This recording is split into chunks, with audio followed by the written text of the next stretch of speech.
ഏറ്റവും ചെറുപ്രായത്തിൽ അവയവദാനം നടത്തിയ ആലിൻ ഷെറിൻ ഏബ്രഹാമിൻ്റെ വാലുമണ്ണിൽ തറവാട്ടിൽ ചലച്ചിത്ര ലോകത്തെ മഹാ അത്ഭുതമായ അംബികയെത്തി.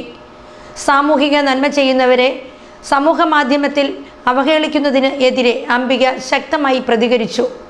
കാറപകടത്തിൽ പരിക്കേറ്റ് ചികിത്സയിലിരിക്കെ മരണപ്പെടുകയും പിന്നീട് അവയവങ്ങൾ ദാനം ചെയ്യുകയും ചെയ്ത മല്ലപ്പള്ളി വാലുമണ്ണിൽ തറവാട്ടിൽ ആലിൻ ഷെറിൻ എബ്രഹാമിന്റെ വീട്ടിൽ സിനിമ സീരിയൽ താരം അംബിക എത്തി ബന്ധുക്കളെ സ്വാന്തനിപ്പിച്ചു.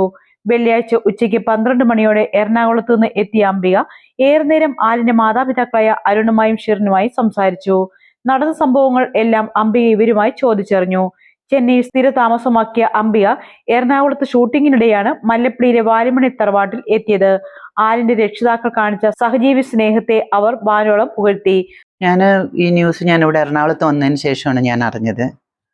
അറിഞ്ഞപ്പോൾ തന്നെ ഫസ്റ്റ് അത് കണ്ടപ്പോൾ എനിക്ക് ആദ്യം വല്ലാത്തൊരു ഫീലിംഗ് ഉണ്ടായിരുന്നു. അത് കഴിഞ്ഞതിന് ശേഷം അവർ ചെയ്ത ഈ പുണ്യകാര്യം എന്ന് വേണം പറയാൻ, കണ്ടപ്പോൾ തന്നെ എനിക്ക് അവരെ ഒന്ന് കാണണം എന്ന് തോന്നി. ഞാൻ മദ്രാസിലാണുള്ളത്.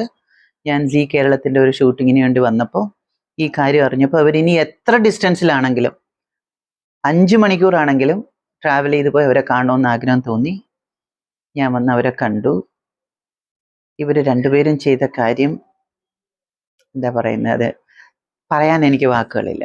അത്രയും വലിയൊരു കാര്യമാണ് അവർ ചെയ്തിരിക്കുന്നത്. കാരണം ആ ഒരു തീരുമാനം അവർ എടുക്കുമ്പോൾ അവരുടെ മാനസികാവസ്ഥ ജസ്റ്റ് മനസ്സിലൂടെ ഒന്ന് ഫ്ലാഷ് ചെയ്ത് പോയപ്പോൾ ആ സ്ഥലത്ത് ഞാനായിരുന്നെങ്കിൽ എന്നൊക്കെ പല ഇതുകൾ എനിക്കെന്നല്ല, ഇത് കണ്ടുകൊണ്ടിരിക്കുന്ന പല ആൾക്കാർക്കും, നല്ല മനസ്സുള്ള പല ആൾക്കാർക്കും തോന്നുന്നുണ്ടാവും. അതുകൊണ്ട് എനിക്ക് അവരെ കാണണമെന്ന് തോന്നി. ഞാൻ അരുണെ വിളിച്ച് ആദ്യം നമ്പർ വാങ്ങിച്ചിട്ട് മെസ്സേജ് അയച്ചു.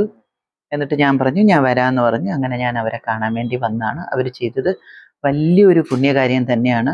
താനും അവയവദാനത്തിന് സമ്മതം മുൻപേ നൽകിയിട്ടുള്ള ആളാണെന്ന് Ambika Galaxy channel chief editor Jiju വൈക്കത്തേരിയോട് പറഞ്ഞു. ഞാൻ പബ്ലിസിറ്റിക്ക് വേണ്ടിയിട്ടോ രാഷ്ട്രീയപരമായിട്ടൊന്നുമല്ല ഞാൻ വന്നിരിക്കുന്നത്. ഒരമ്മയും ഒരച്ഛനെയും കാണാൻ ഒരമ്മയായിട്ട് വന്നിരിക്കുകയാണ്. എനിക്ക് 2 ആൺമക്കളാണുള്ളത്. ഞാനും ഓർഗൻ ഡൊണേറ്റർ ആണ്. ഈ കുടുംബത്തിനെതിരെ സാമൂഹ്യ മാധ്യമങ്ങളോട് നടക്കുന്ന അധിക്ഷേപങ്ങൾ അപലപനീയമാണെന്നും താൻ പലപ്പോഴും അതിന് ഇരയായിട്ടുണ്ടെന്നും അവർ പറഞ്ഞു. ഇത്തരക്കാർ മലയാളികളുടെ മൂല്യങ്ങൾ തകർക്കുന്നവരും ഇങ്ങനെയുള്ളവർ ഏറെ വെറുക്കപ്പെടേണ്ടവരുമാണെന്നും അംബിക കൂട്ടിച്ചേർത്തു. ഇതിനു മുമ്പ് ഈ ന്യൂസിന് മുമ്പ് വേറൊരു കുട്ടി, തമിഴ്നാട്ടിലെ സേലത്തിനടുത്ത് വേറൊരു കുട്ടി, 6 വയസ്സുള്ള ഒരു കുട്ടി, അവിടെയും ഇതുപോലെ ഒരു ആക്സിഡന്റ് നടന്ന ആ കുട്ടി മരിച്ചപ്പോൾ ആ അച്ഛനും അമ്മയും കൂടെ ചേർന്ന് ഇതുപോലെ ഓർഗൻ ഡൊണേഷൻ ചെയ്തു. പിന്നെ ഇപ്പോൾ ഒരു 3-4 കാര്യങ്ങൾ ഞാൻ അറിഞ്ഞു. 15 വയസ്സുള്ള ഒരു കുട്ടി, ആൺകുട്ടി, പിന്നെ മധുരയിലെ ഒരു പോലീസ് ഓഫീസർ, 27 വയസ്സുള്ള ഒരു പോലീസ് ഓഫീസർ. ഇതൊക്കെ ചെയ്തപ്പോൾ ഇങ്ങനെയുള്ള നല്ല കാര്യങ്ങൾ ചെയ്യുമ്പം നമ്മളത് അപ്രീഷിയേറ്റ് ചെയ്യുകയും വേണം. അത് നമ്മൾ അക്സെപ്റ്റ് ചെയ്തിട്ട് പോസിറ്റീവായിട്ട് അവരെ വിളിച്ച് സംസാരിക്കുകയോ പോയി കാണുകയോ ചെയ്യുന്നത് ഒരു നല്ല കാര്യമാണ്. പിന്നെ ഇത് കണ്ടുകൊണ്ടിരിക്കുന്ന മറ്റു ചില ആൾക്കാർക്ക് ദയവ് ചെയ്ത്, ഇവർ ഓൾറെഡി മാനസികമായിട്ട് വല്ലാത്ത ഒരു അവസ്ഥയിലിരിക്കുകയാണ്, നെഗറ്റീവ് കമൻസ് ഇടരുത് പ്ലീസ്. വേണ്ട.